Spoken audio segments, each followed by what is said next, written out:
A ver, la corrupción genera los siguientes efectos. Lo primero que ocurre es que la corrupción impide que las reglas de juego sean iguales para todos. Esto significa que la forma como algunos empresarios, como algunos consumidores, etcétera, consiguen ciertas cosas, no es a través de méritos propios necesariamente, sino a través de otros caminos. Esos otros caminos lo que hacen es no premiar el esfuerzo de cada persona, no premiar las intenciones de cada persona, sino más bien premian al corrupto, al que desvía recursos.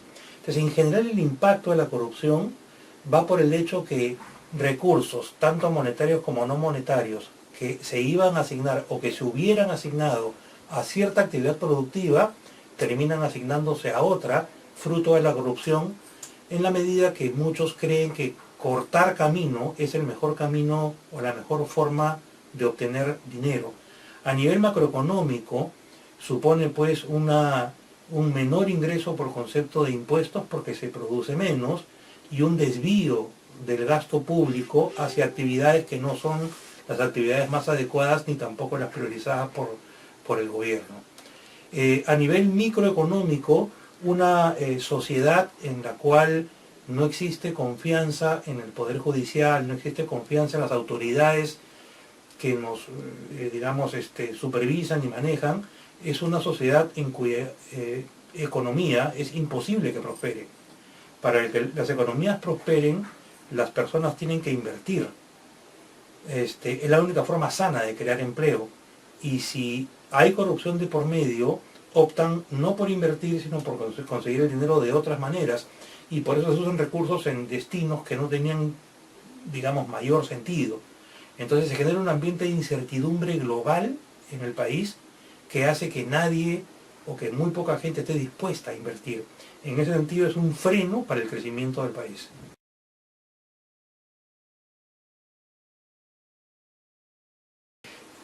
Afecta de manera muy negativa. Vamos por partes. Al sector privado lo afecta directamente porque la forma de lograr las cosas no es, el mecanismo de competir en el mercado, de ser innovador, de ser más productivo para lograr los objetivos, sino más bien la forma de lograr las cosas y los objetivos es a través de la corrupción, es a través de estar conectado con autoridades y mediante ese mecanismo lograr las cosas que uno está buscando, en desmedro de una gran mayoría que está dispuesta a trabajar duramente, pero que probablemente no vea los logros de lo que está haciendo. El otro punto es que esto le reduce el dinero para que el Estado pueda gastar de forma correcta y adecuada en temas sociales, como podrían ser reducción de pobreza, la desigualdad, etc. O sea, la afección en la economía y en la sociedad es enorme simplemente.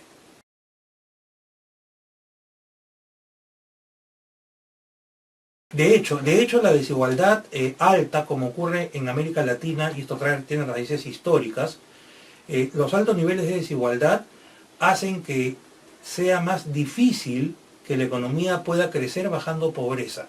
Es decir, a nivel internacional está demostrado que los países en donde la desigualdad de ingresos es menor, el crecimiento económico impacta más en la reducción de pobreza.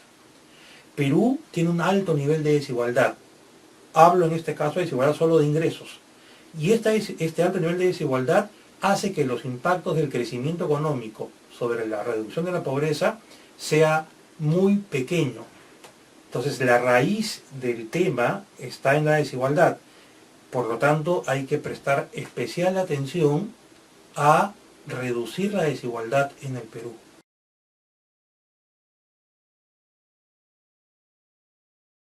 A ver, hay distintos estimados.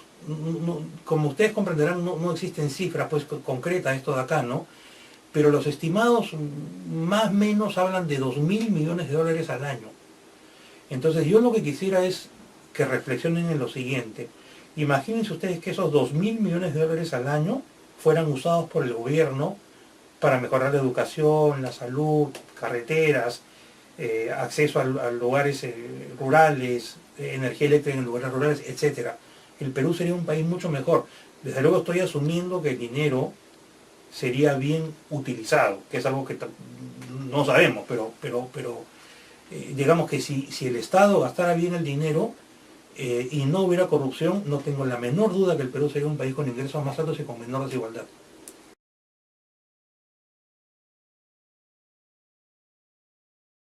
El gasto público en Perú no es eficiente.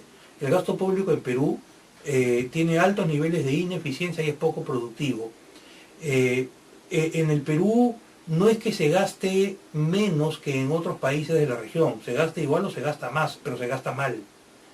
Esto también está amarrado con la corrupción, porque el hecho que se gaste mal implica que mucha parte del dinero, una parte grande del dinero se desvía del objetivo porque se orienta más bien a actos vinculados con la corrupción. Es decir, logro una licitación de determinada obra pública con corrupción, con lo cual no necesariamente estoy poniendo al mejor equipo ni a las mejores personas para que lo hagan.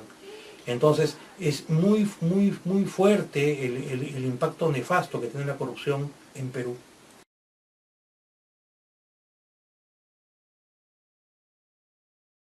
Desde mi punto de vista, en las condiciones actuales, tal como el Estado está, no debe subsidiar nada, porque no está en condiciones de hacer nada en este momento. Lo que quiero decir es esto, lo que quiero decir es que antes de pensar, digamos, qué cosa podemos agregarle al Estado a las funciones que ya tiene, tenemos que hacer que el Estado funcione. Y que el Estado funcione significa primero que funcione el Poder Judicial, para que lo que prime sea el imperio de la ley, y no prime los contactos u otro tipo de mañas que consiguen algunos para poder lograr sus objetivos.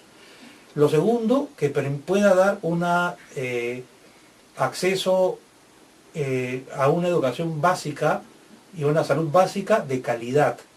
Es ahí donde se soluciona el problema de la desigualdad de ingresos futuras, porque es en ese espacio en que los niños, nuestros niños, tienen que nivelarse con niños de otras familias que sí tienen acceso. Entonces, la labor del Estado, por ese lado, va en términos de reducir desigualdad, de bajar pobreza, de corregir los monopolios ahí donde hay, no anularlos, pero sí regular los monopolios, y luego de eso, básicamente, mantener la seguridad. La seguridad ciudadana. Un punto adicional. La experiencia económica de la historia mundial muestra que no es posible que una sociedad progrese si no tiene un mínimo de orden. La democracia no es igual a desorden, y lo que hay en Perú es desorden.